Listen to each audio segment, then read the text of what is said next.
Hello दोस्तों, YouTube के knowledge info के इस चैनल पे आपका बहुत बहुत स्वागत है।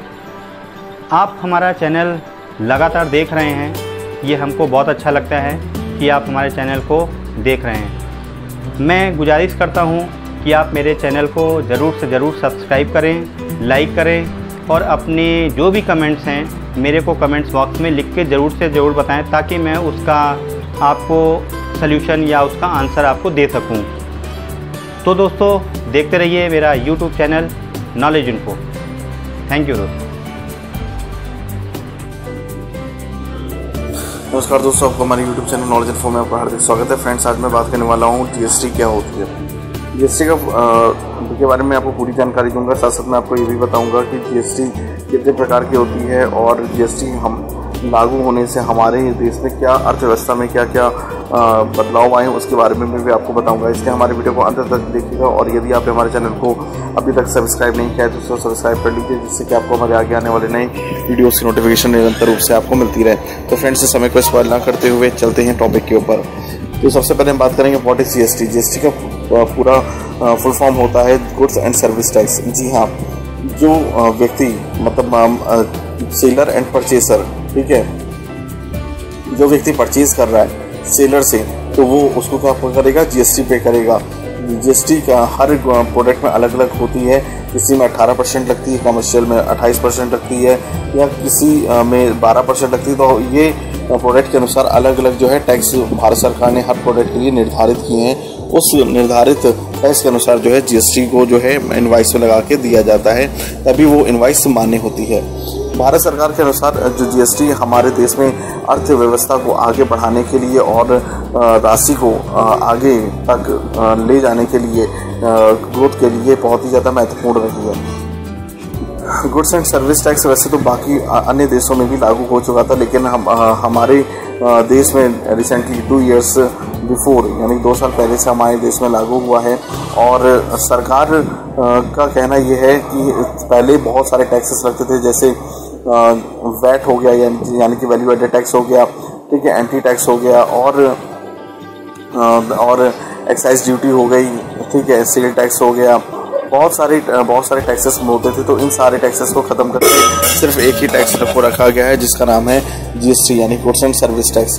यहाँ पे क्या है कि प्रोडक्ट और सर्विस के बारे में जो है टैक्स के दर एक रेट में रहते हैं, ठीक है। और अगर यहाँ पे गहराव जो है वो ख़त्म हो जाता है, क्योंकि एक प्रोडक्ट पर सिर्फ एक ही बार टैक्स लगाते हैं। यानी कि इनवाइस में अगर कोई इनवाइस अगर डीलर काट रहा है कस्टमर को देने के लिए, तो कस्टमर से वो टैक्स का पैसा लेगा जिस प्रोडक्ट पर जितना उसका टैक्स बनता है, और उसे बार बार अदर टैक्स के पैसे नहीं लेने होंगे, क्योंकि वो टैक्स जो है एक ही टैक्स जो है बाकी सब के अनुसार सिर्फ एक ही टैक्स लगेगा।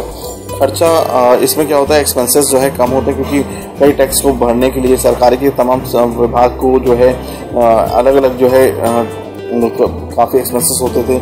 इससे क्या है, सिर्फ एक टैक्स रहेगा और लोगों की निगाहों में भी रहेगा, कि हमारी जानकारी में भी रहेगा कि हमारे इसमें प्रोडक्ट में इससे इतना टैक्स लगता है, तो बाकी किसी टैक्स का कोई बात ही नहीं। तो इसमें पेपर वर्क भी बहुत ही ज़्यादा कम होगा और दूसरी बात की समझने में भी लोगों को दिक्कत नहीं होगी, और टैक्स का जो है हिसाब भी रखने में ज़्यादा परेशानी नहीं आएगी सरकार को और लोगों को भी। तो इसमें क्या है कि लोगों को बहुत ही ज़्यादा फ़ायदा है जीएसटी लागू होने से, और जीएसटी बहुत ही ज़्यादा इम्पोर्टेंट है। अब हम बताने वाले हैं आपको जीएसटी के प्रकार के, किस प्रकार से आप जीएसटी जो है अपने इनवाइसेस में लगा सकते हैं और क्या है। तो पहले बात करेंगे सीजीएसटी, फिर आईजीएसटी और एसजीएसटी के बारे में। तो टाइप्स ऑफ जीएसटी के बारे में अगर हम बात करते हैं तो हमारे भारत में 3 प्रकार की जीएसटी लागू होती है। सबसे पहले बात करते हैं सीजीएसटी के बारे में, जिसे बोलते हैं सेंट्रल जीएसटी, यानी कि central goods and service tax, जो कि सेंट्रल गवर्नमेंट के द्वारा लगाई जाती है, और इसका जो टैक्स का जो पैसा होता है वो सेंट्रल गवर्नमेंट को जाता है। फिर हम बात करते हैं एसजीएसटी। एसजीएसटी का फुल फॉर्म होता है state goods and service tax, जो कि कलेक्ट की जाती है, जो लगाई गई है स्टेट गवर्नमेंट की तरफ से, जिसका पैसा जाता है टैक्स का स्टेट गवर्नमेंट को। फिर हम बात करते हैं आईजीएसटी। आईजीएसटी का मतलब होता है integrated goods and service tax, जो कि कलेक्ट किया जाता है सेंट्रल गवर्नमेंट की तरफ से।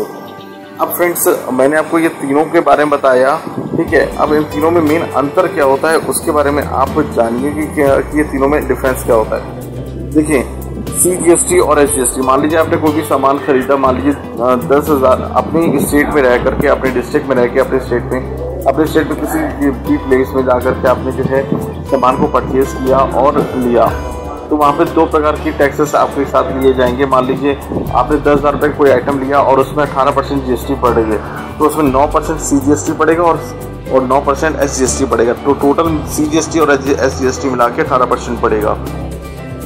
तो मतलब 9% सरकार के सेंट्रल गवर्नमेंट को जाएगा पैसा और 9% स्टेट गवर्नमेंट को जाएगा वो पैसा, ठीक है। ये तो हो गया अपने स्टेट के लिए होता है, अगर ओन स्टेट है। अगर मान लीजिए हम किसी अनदर स्टेट में हैं और परचेसिंग किसी अनदर स्टेट से कर रहे हैं और फिर हम वहाँ से परचेस करते हैं, तो पैसा कहाँ जाएगा? IGST।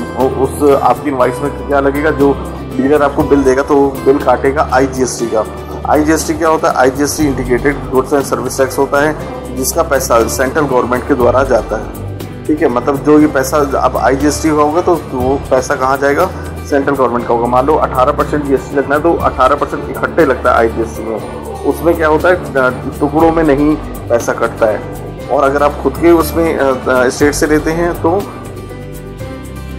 CGST और SGST। तो पहले लोग, बहुत से लोग इसको समझते थे inter state goods and service tax, भी बहुत लोग पहले समझते थे, लेकिन इसका जो फुल फॉर्म रियल होता है इंटीग्रेटेड, यानी कि जोड़ता है दोनों टैक्सेस को। इंटीग्रेटेड इसलिए बोलता है कि क्योंकि अगर आप CGST और SGST को बोलते हैं तो सब में दोनों में डिस्ट्रीब्यूट होता है परसेंटेज का, 9% इसका, एस का 9% इसका। IGST में क्या है, दोनों अलग अलग टैक्सेस नहीं होते, एक ही कंबाइन होकर के एक इकट्ठे परसेंटेज के हिसाब से एक ही टैक्स लगता है, जिसे बोलते हैं IGST। तो इस GST में जो है ये मेन डिफरेंस था, मैंने आपको बताया। और ये लागू होता है हमारे सभी बिल्स में लागू होता है, जो हमारी टैक्स इनवॉइस जमा होती है उसमें जमा होता है। इसी के अनुसार टैक्स बनता है, टैक्स के अनुसार प्रॉफिट भी जनरेट होता है, उसमें इनकम टैक्स भी, आयकर विभाग जिसे बोलते हैं वो भी, वहाँ पे भी इसकी जानकारी पूरी रहती है और भारत सरकार को भी इसकी पूरी जानकारी रहती है। और सबसे अच्छी बात ये, आप ये जो बिल चढ़ाते हैं, मान लीजिए आपने GSTR फाइल किया, और तो GSTR फाइल जब आप करते हैं तो आपके जो GST का पोर्टल होता है, उस GSTR पोर्टल में आपके ये जो बिल होते हैं वो तो उसका अमाउंट जो है दिखने लगता है। तो ये कहीं से बिल्कुल ये ट्रांसपेरेंसी रहती है, यानी कि छुपा नहीं होता है, कस्टमर को भी दिखता है, डीलर को भी दिखता है, कंपनी जहाँ से मैन्युफैक्चरिंग हो रही है उसके बीच में भी रहता है। तो मतलब ये बिल्कुल ट्रांसपेरेंसी गवर्नमेंट ने कर दी है और ये बहुत ही अच्छा है, क्योंकि कई टैक्सेस को ना लागू करके एक ही टैक्स को लागू किया और जिसमें ट्रांसपेरेंसी हो, उसमें हमारे भारत देश का भी विकास है, भारतीयों का भी विकास है। तो थैंक यू फ्रेंड्स, यदि आपको हमारा वीडियो पसंद है तो प्लीज़ हमारे चैनल नॉलेज इन्फो को लाइक करें, हमारे वीडियोस को लाइक करें, चैनल को हमारे सब्सक्राइब करें, घंटी के बटन बिल्कुल भी दबाना ना भूलें, जिससे कि आपको हमारे आगे नए वीडियोस नोटिफिकेशन तरफ से आपको मिलती रहे। Please subscribe knowledge info for more videos. Thank you so much. मिलते हैं अन्य वीडियो के साथ, अन्य टॉपिक के साथ, तब तक जय हिंद, वंदे मातरम।